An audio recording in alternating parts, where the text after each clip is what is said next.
Today I will be reading Ask Me, 100 Essential Poems by William Stafford.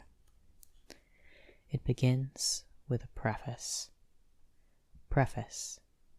William Stafford was born in 1914, the first year of the Great War. As a child, he heard drums in the military parade. At the edge of town, he watched the Klan march. He chopped weeds in the sugar beet field.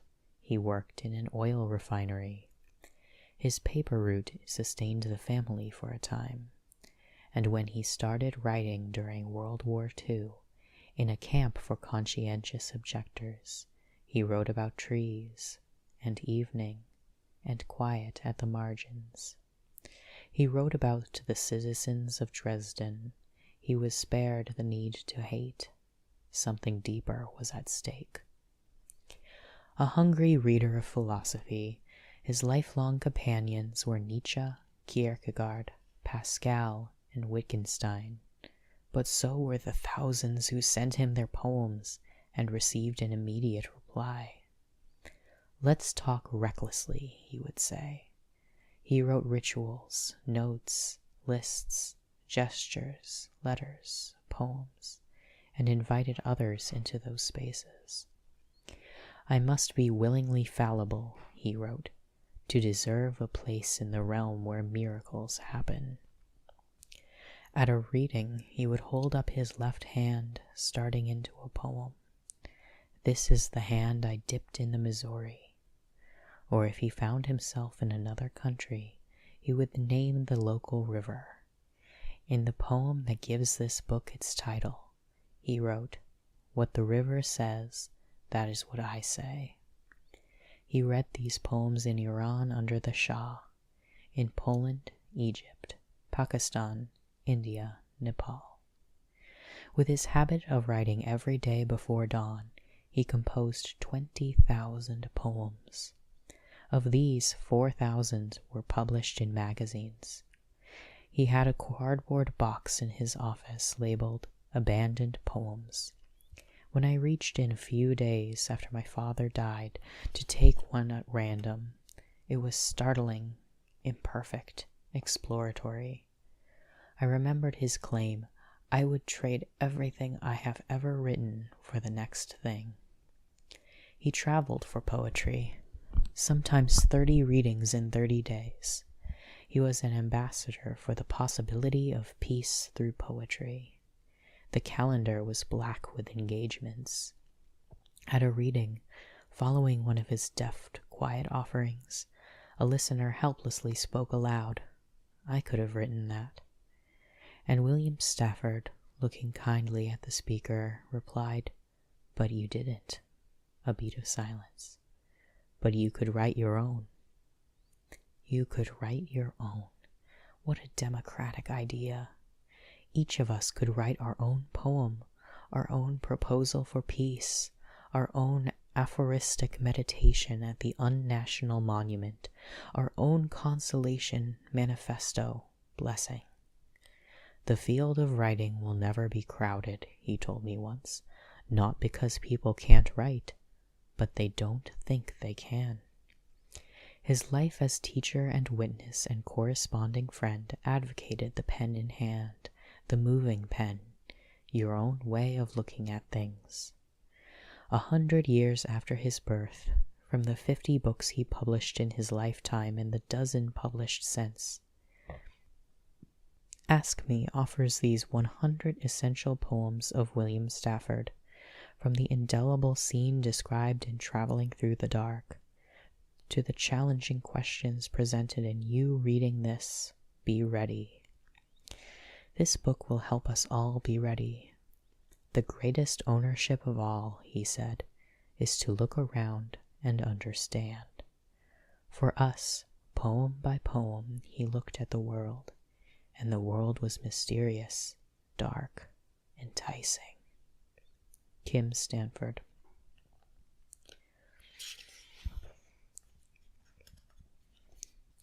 A story that could be true.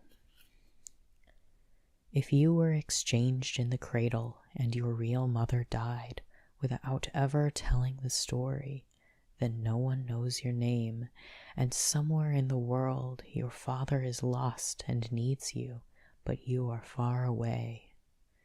He can never find how true you are, how ready.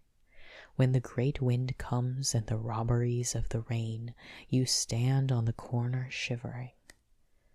The people who go by, you wonder at their calm. They miss the whisper that runs any day in your mind. Who are you really, wanderer? And the answer you have to give, no matter how dark and cold the world around you is, maybe I'm a king. 15. South of the bridge on 17th, I found back of the willows one summer day a motorcycle with engine running as it lay on its side, ticking over slowly in the high grass. I was 15. I admired all that pulsing gleam, the shiny flanks, the demure headlights fringed where it lay.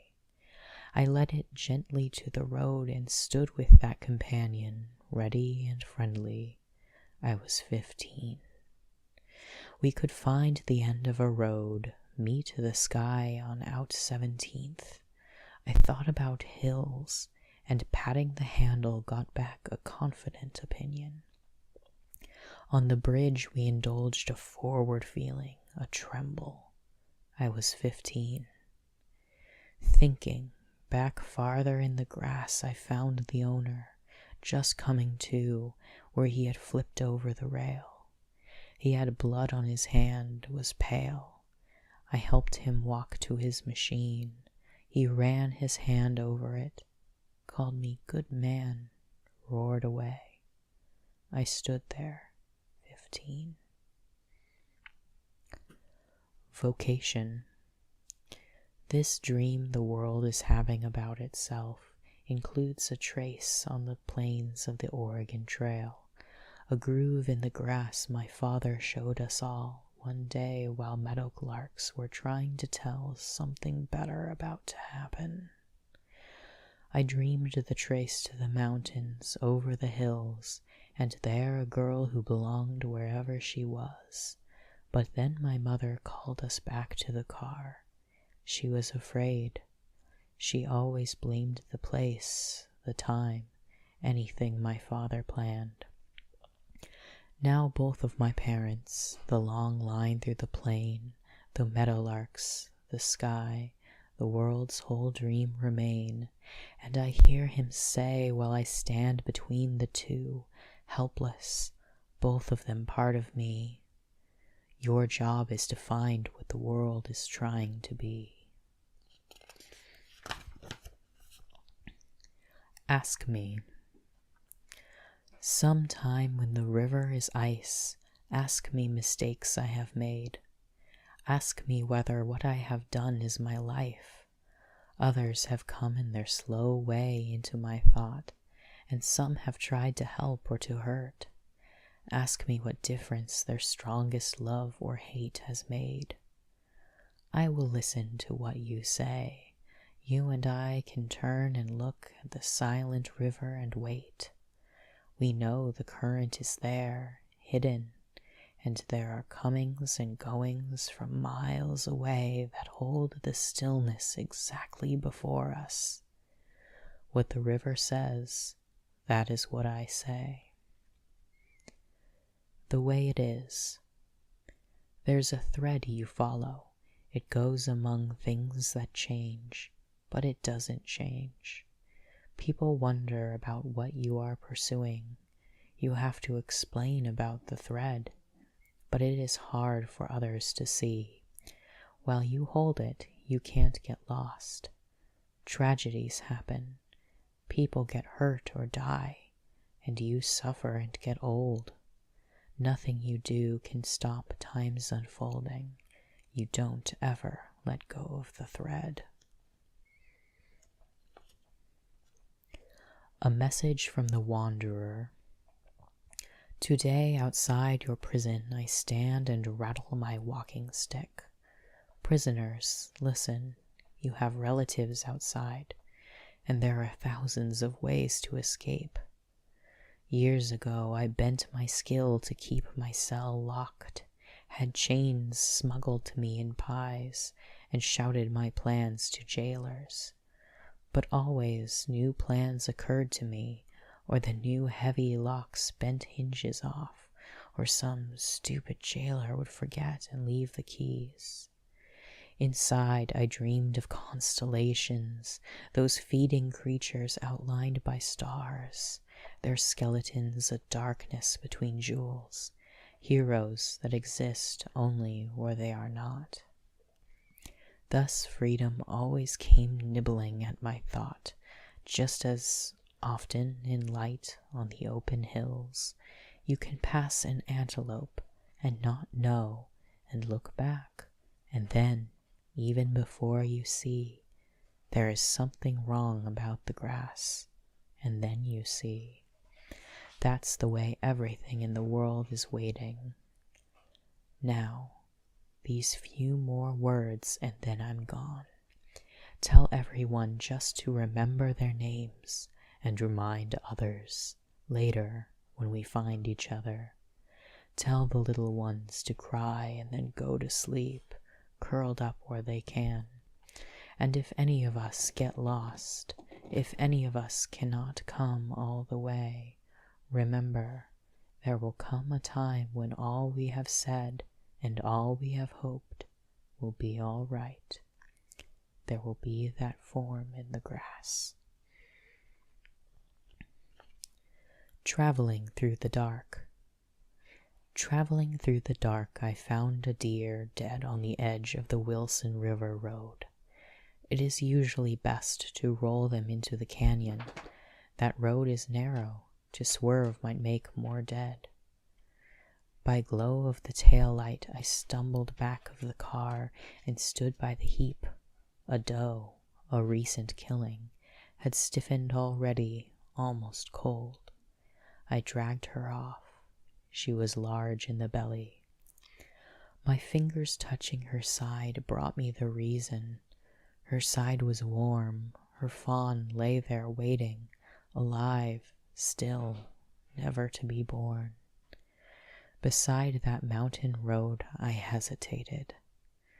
The car aimed ahead its lowered parking lights. Under the hood purred the steady engine. I stood in the glare of the warm exhaust turning red. Around our group I could hear the wilderness listen. I thought hard for us all, my only swerving, then pushed her over the edge into the river. Mein Kampf. In those reaches of the night when your thoughts burrow in, or at some stabbed interval pinned by a recollection in daylight, a better self begs its hands out to you. That bitter tracery your life wove looms forth, and the jagged times haggle and excruciate your reaching palms again. A dull knife hurts most. Old mistakes come calling. No life happens just once. Whatever snags even the edge of your days will abide. You are a turtle with all the years on your back. Your head sinks down into the mud. You must bear it. You need a thick shell in that rain. You reading this, be ready. Starting here, what do you want to remember? How sunlight creeps along a shining floor? What scent of old wood hovers? What softened sound from outside fills the air? Will you ever bring a better gift for the world than the breathing respect that you carry wherever you go right now? Are you waiting for time to show you some better thoughts? When you turn around, starting here, lift this new glimpse that you found. Carry into evening all that you want from this day. This interval you spent reading or hearing this, keep it for life. What can anyone give you greater than now, starting here, right in this room, when you turn around? Security. Tomorrow we'll have an island. Before night I always find it, then on to the next island. These places hidden in the day separate and come forward if you beckon, but you have to know they are there before they exist. Sometime there will be a tomorrow without any island. So far I haven't let that happen, but after I'm gone others may become faithless and careless. Before them will tumble the wide, unbroken sea, and without any hope they will stare at the horizon. So to you, friend, I confide my secret. To be a discoverer, you hold close whatever you find, and after a while you decide what it is. Then, secure in where you have been, you turn to the open sea and let go. Thinking for Berky.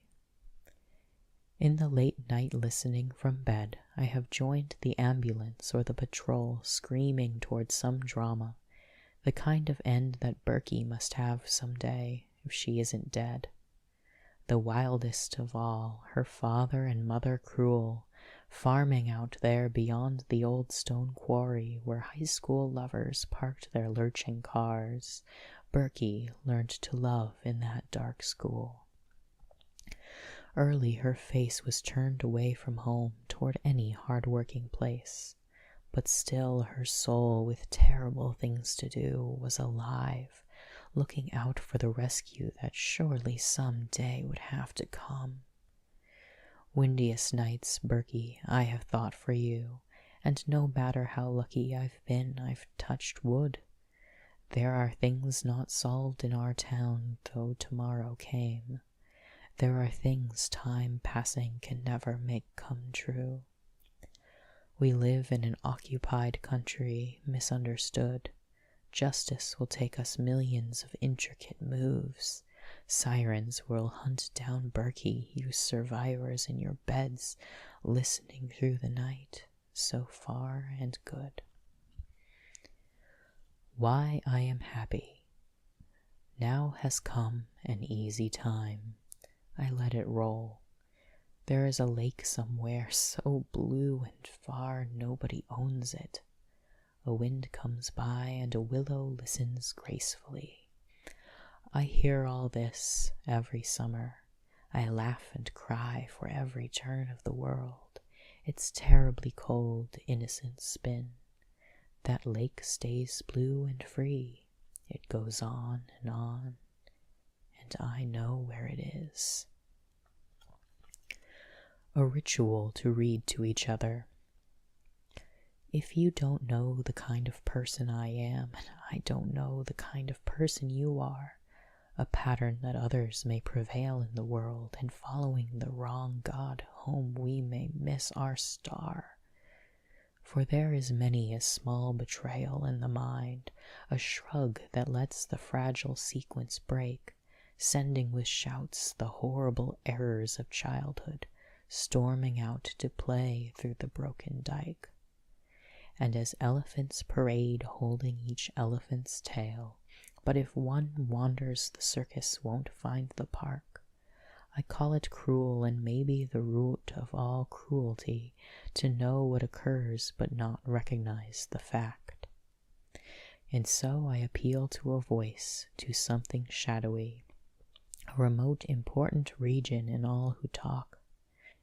Though we could fool each other, we should consider, lest the parade of our mutual life get lost in the dark. For it is important that awake people be awake, or a breaking line may discourage them back to sleep. The signals we give, yes or no or maybe, should be clear. The darkness around us is deep. Serving with Gideon.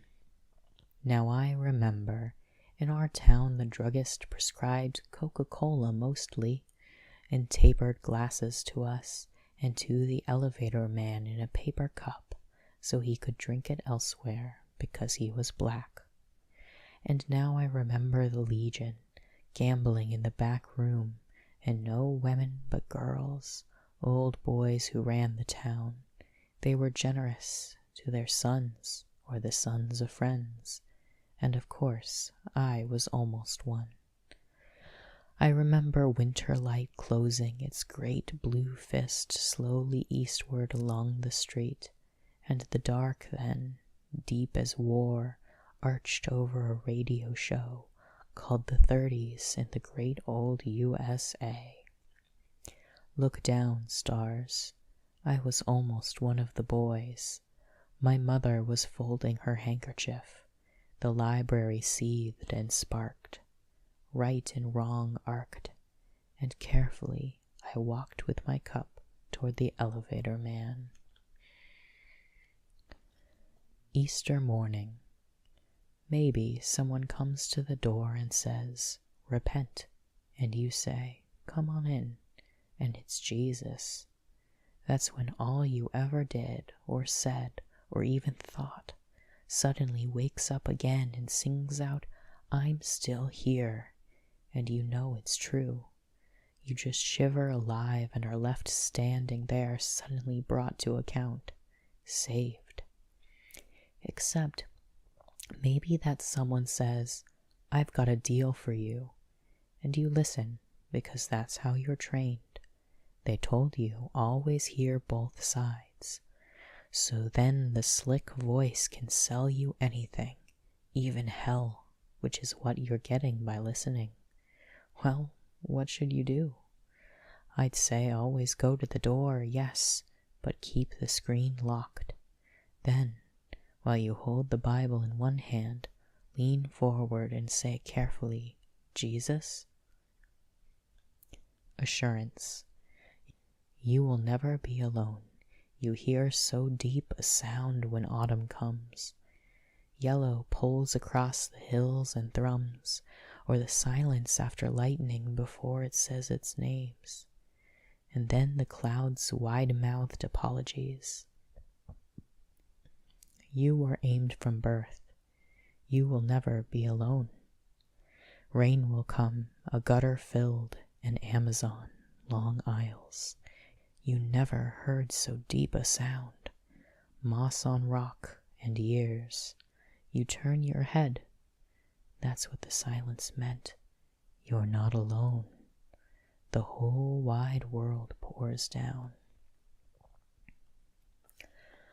Our story. Remind me again. Together we trace our strange journey, find each other, come on laughing. Sometime we'll cross where life ends. We'll both look back as far as forever, that first day. I'll touch you, a new world then. Stars will move a different way. We'll both end, we'll both begin. Remind me again. The little ways that encourage good fortune.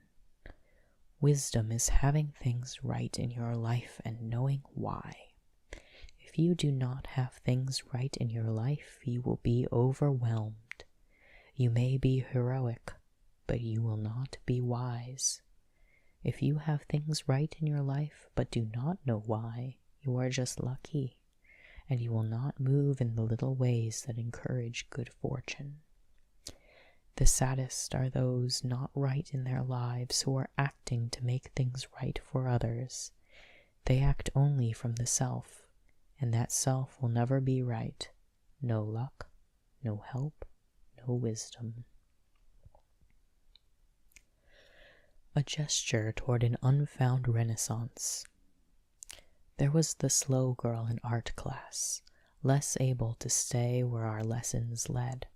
We learned so fast she could not follow us. But at the door each day I looked back at her rich distress, knowing almost enough to find a better art inside the lesson. And then, late at night, when the whole town was alone, the current below the rumbly bridge and Main Street would go an extra swirl and gurgle, once by the pilings, and at my desk at home, or when our house opened above my bed toward the stars, I would hear that one intended lonely sound, the signature of the day, the wretched of time taking me a step toward here, now, and this look back through the door that always closes. St. Matthew and all. Laureen, we thought she'd come home, but it got late, and then days. Now it has been years. Why shouldn't she if she wanted? I would. Something comes along, a sunny day, you start walking. You meet a person who says, "Follow me," and things lead on. Usually it wouldn't happen, but sometimes the neighbors notice your car is gone, the patch of oil in the driveway, and it fades. They forget. In the Bible it happened. Fishermen, Levites, they just went away and kept going. Thomas, away off in India, never came back. But Laureen, it was a stranger maybe, and he said, "Your life, I need it," and nobody else did. A dedication. We stood by the library. It was an August night. Priests and sisters of hundreds of unsaid creeds passed us going their separate pondered roads. We watched them cross under the corner light. Freights on the edge of town were carrying away flat cars of steel to be made into secret guns. We knew, being human, that they were enemy guns, and we were somehow vowed to poverty. No one stopped or looked long or held out a hand. They were following orders received from hour to hour, so many signals, all strange, from a foreign power.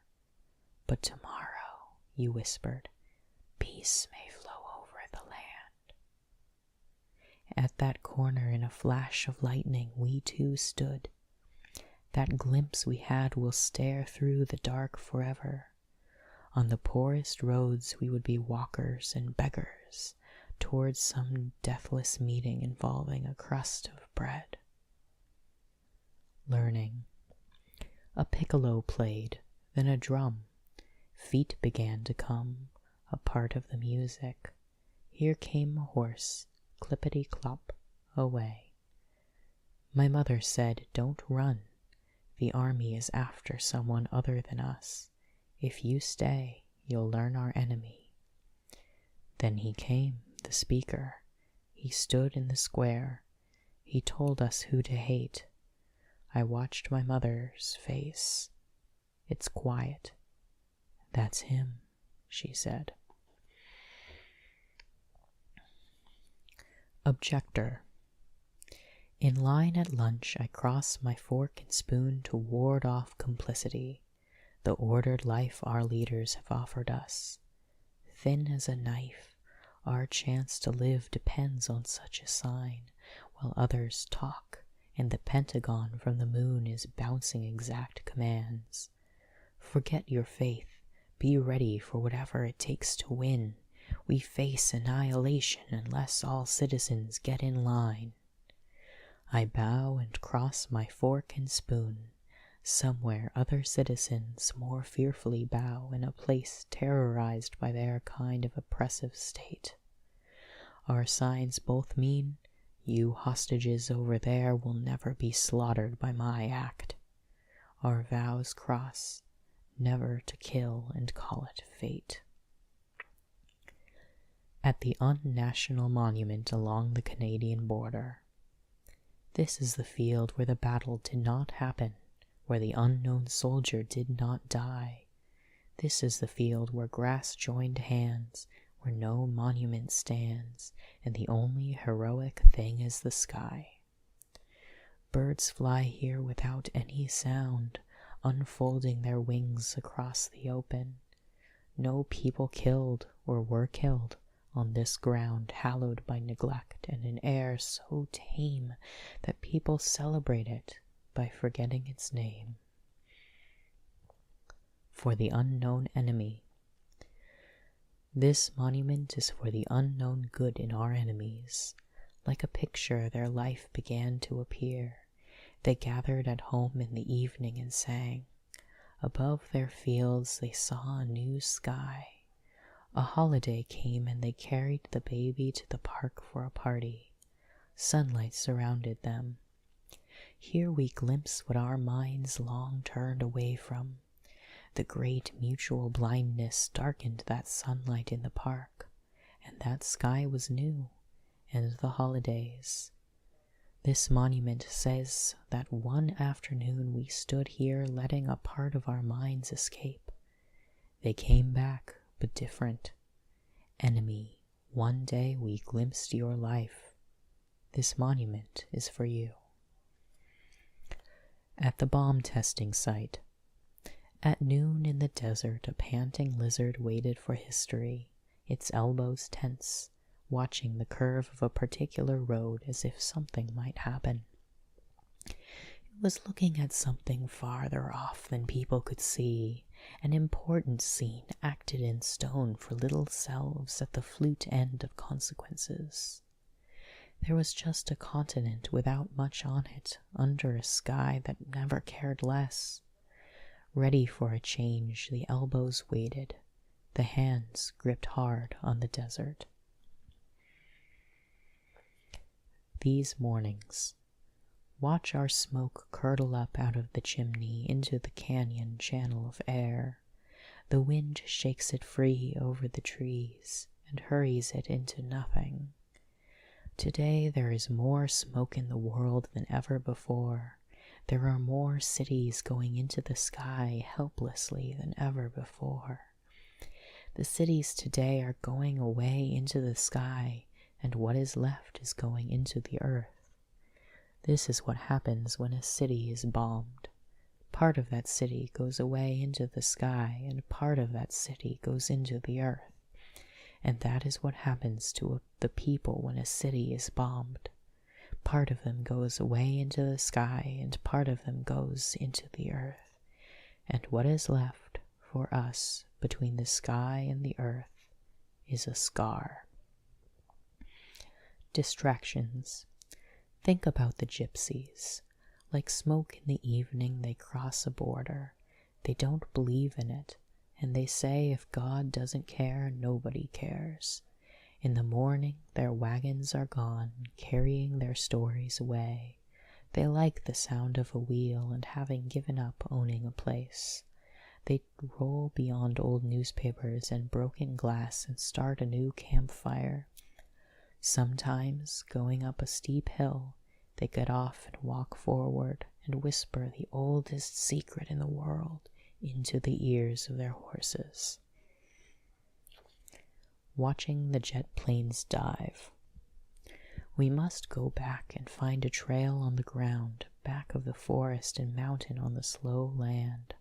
We must begin to circle on the intricate sod. By such wild beginnings, without help, we may find the small trail on through the buffalo bean vines.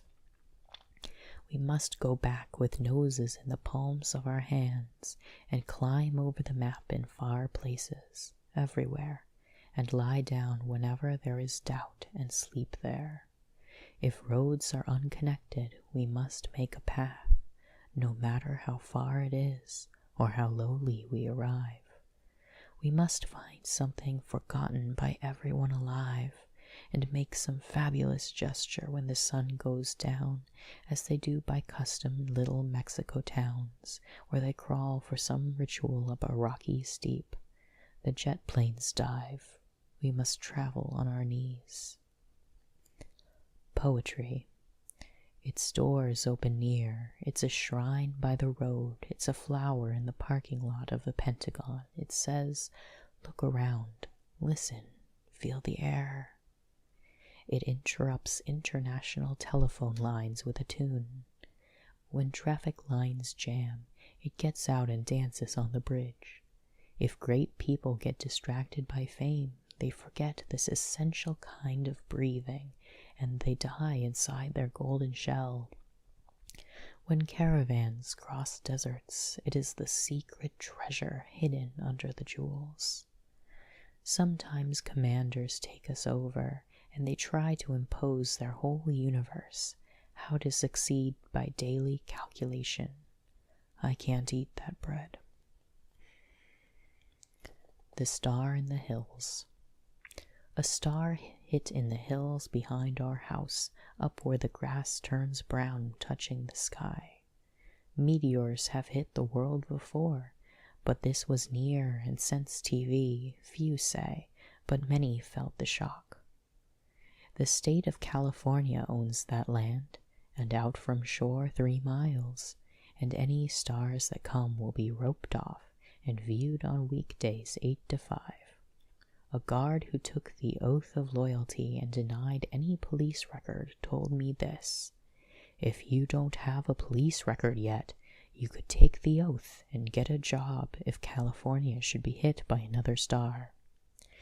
I'd promised to be loyal to California and to guard any stars that hit it, I said, or any place 3 miles out from shore, unless the star was bigger than the state, in which case I'd be loyal to it.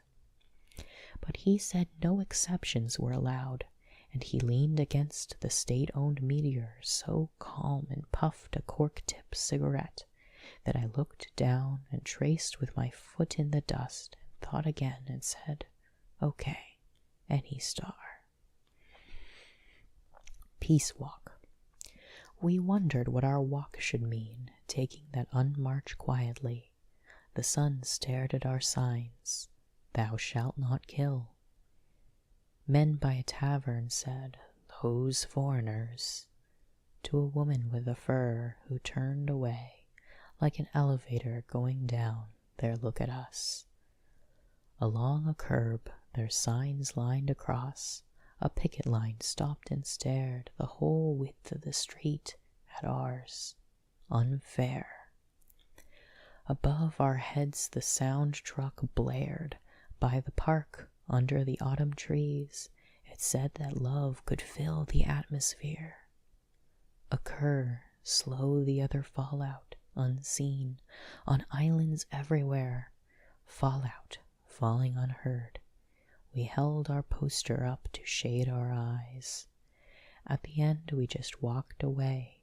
No one was there to tell us where to leave the signs. Explaining the big one.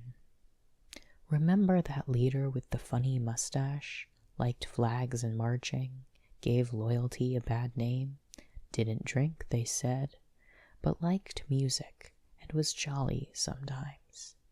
And then the one with the big mustache and the wrinkled uniform, always jovial for the camera, but eliminated malcontents by the millions. He was our friend, I think. Women? Oh yes, women. They danced and sang for the soldiers or volunteered their help. We loved them, except Tokyo Rose. Didn't we kill her afterward? Our own leaders. The jaunty cigarette holder, the one with the cigar. Remember the pearl-handled revolvers? And Ike, who played golf. It was us against the bad guys then. You should have been there. Entering history. Remember the line in the sand? You were there, on the telly, part of the military. You didn't want to give it, but they took your money for those lethal tanks and the bombs. Minorities, they don't have a country even if they vote. Thanks anyway, the majority says, and you are left there staring at the sand and the line they drew, calling it a challenge, calling it ours. Where was your money when the tanks grumbled past? Which bombs did you buy for the death rain that fell? Which year's taxes put that fire to the town where the screaming began? Shall we have that singing? Shall we have that singing in the evening? For between the stars and our star there is no one, and we must sleep again. We rest the hands, not dangerous, on the wool, and we place pillows under the turning head. Quietly now, no moving. Was there something forgotten?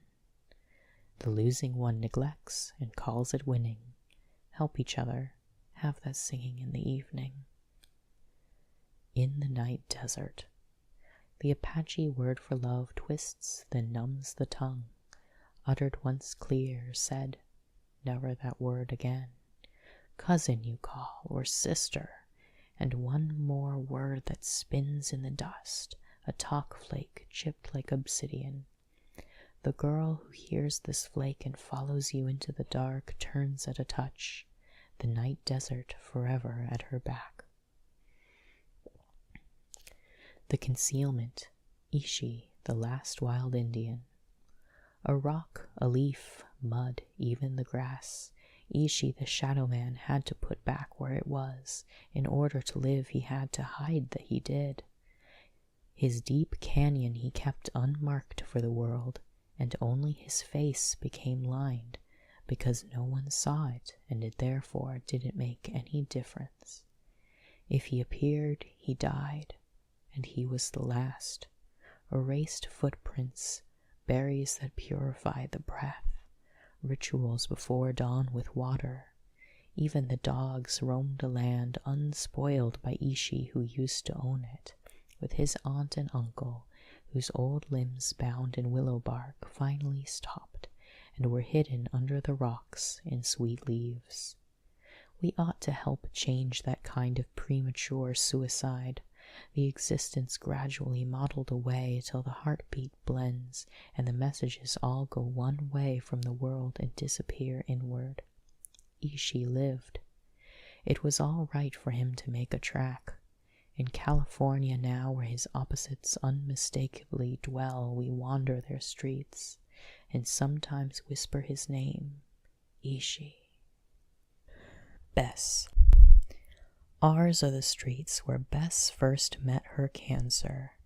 She went to work every day past the secure houses. At her job in the library, she arranged better and better flowers, and when students asked for books, her hand went out to help. In the last year of her life, she had to keep her friends from knowing how happy they were. She listened while they complained about work or food or the weather. And the great national events danced their grotesque fake importance. Always. Pain moved where she moved. She walked ahead, it came. She hid, it found her. No one ever served another so truly. No enemy ever meant so strong a hate. It was almost as if there was no room left for her on earth. But she remembered where joy used to live. She straightened its flowers. She did not weep when she passed its houses. And when finally she pulled into a tiny corner and slipped from pain, her hand opened again, and the streets opened, and she wished all well. American Gothic. If we see better through tiny grim glasses, we like to wear tiny grim glasses. Our parents willed us this view. It's tundra? We love it. We travel our kind of Renaissance. Barnfuls of hay, whole voyages of corn, and a book that flickers its halo in the parlor. Poverty plus confidence equals pioneers. We never doubted. Report to Crazy Horse. All the Sioux were defeated. Our clan got poor, but a few got richer. They fought 2 wars. I did not take part. No one remembers your vision or even your real name. Now the children go to town and like loud music. I married a Christian.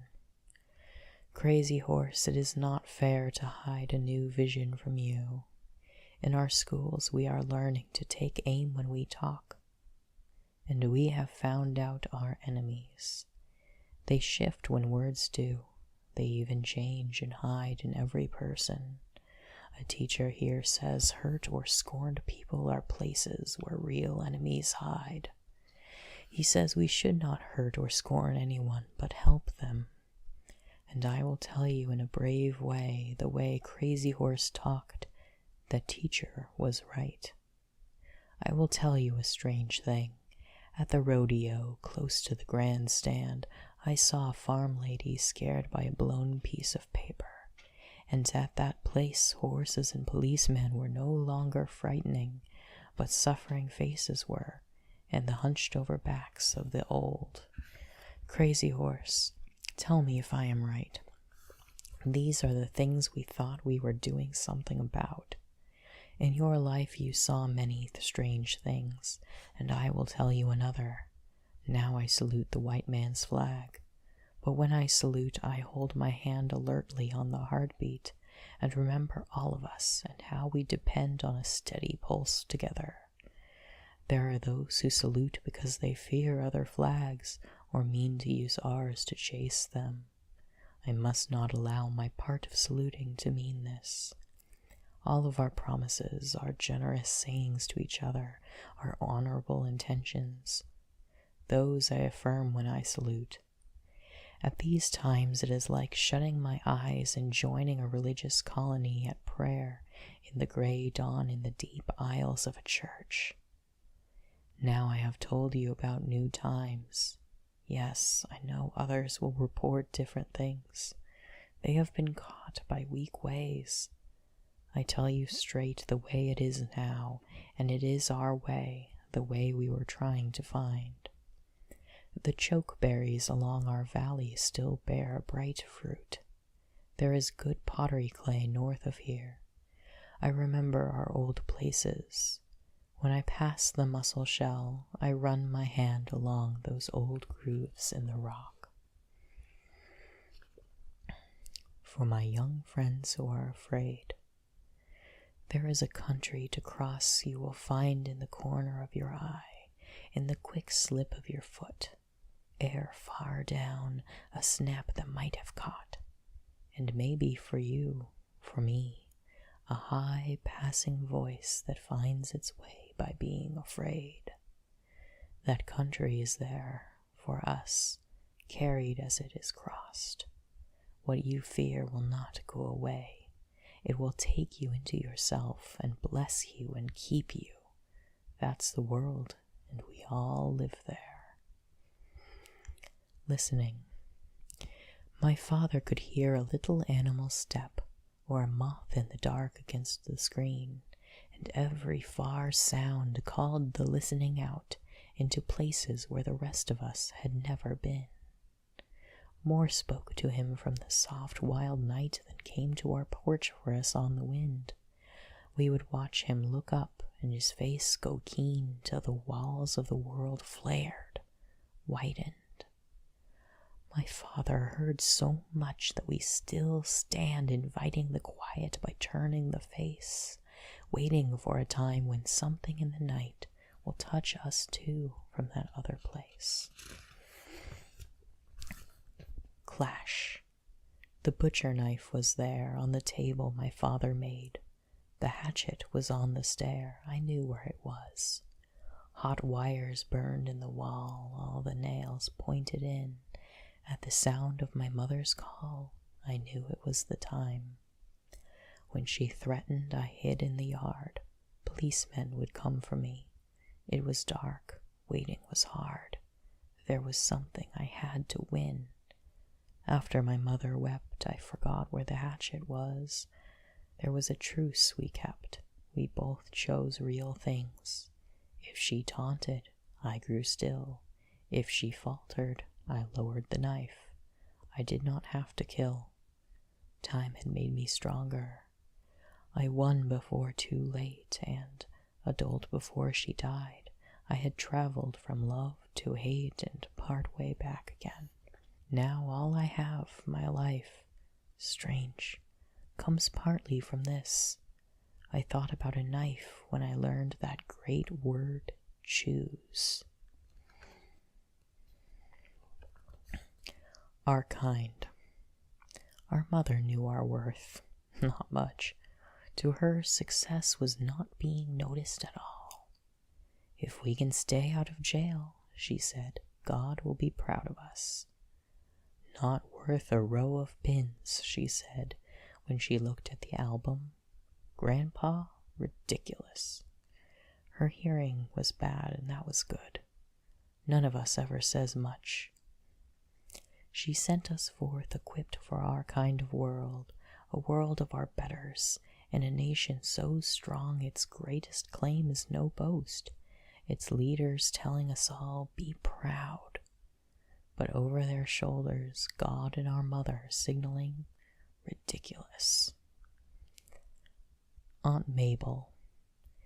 This town is haunted by some good deed that reappears like a country cousin, or truth when language falters these days trying to lie, because Aunt Mabel, an old lady gone now, would accost even strangers to give bright flowers away, quick as a striking snake. Its deeds like this have weakened me, shaken by intermittent trust, stricken with friendliness.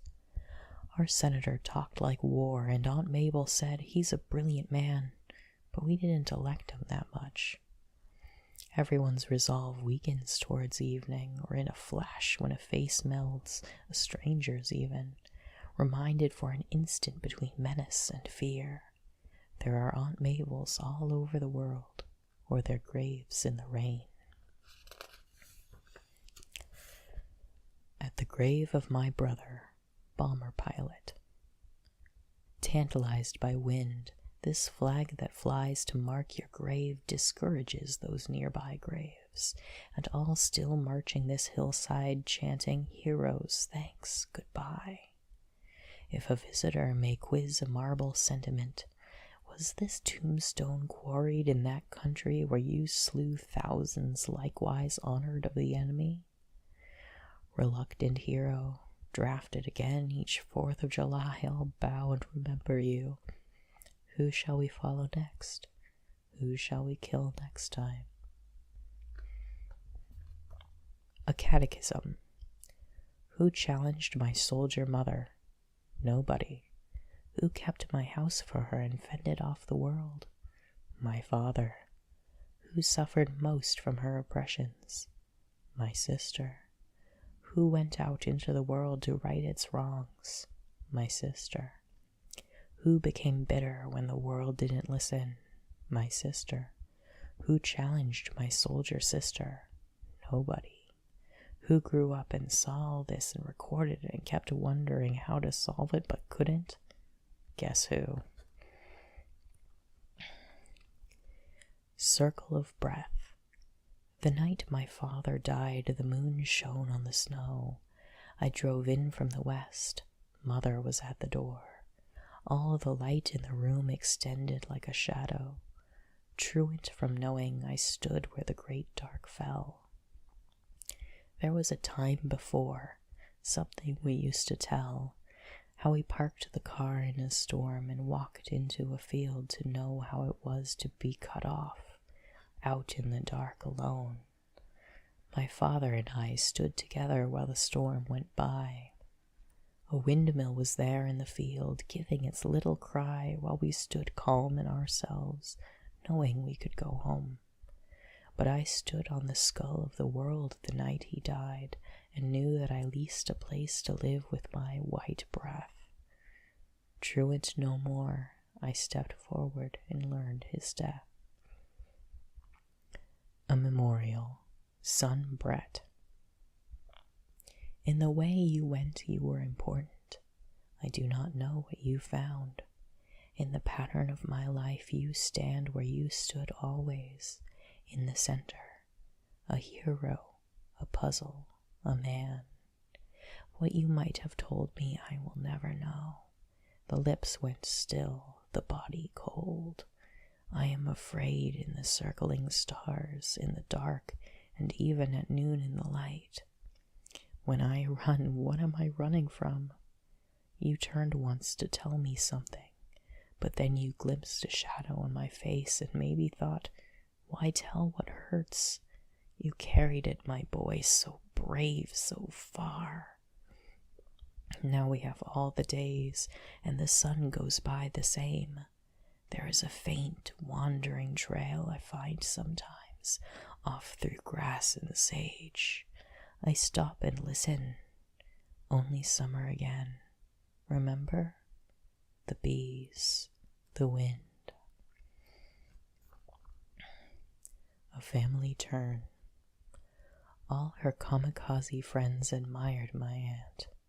their leader, charmed in vinegar, a woman who could blaze with such white blasts as Lawrence's that lit Arabia. Her mean opinions bent her hat pins. We'd take a ride in her old car that ripped like Sherman through society. Main Street's oases sheltered no one when she pulled up at 31st and whirled that Ford for another charge. We swept headlines from under rugs, names all over town, which I learned her way by heart, and blazed with love that burns because it's real. With a turn that's our family's own, she'd say, our town is not the same. Pause. And it's never been. Ruby was her name. My mother, who opened my eyes, who brought me into the terrible world, was guilty. Her look apologized. She knew what anyone said was true about us, but therefore unfair. How could they blame us for doing the things we were said to do?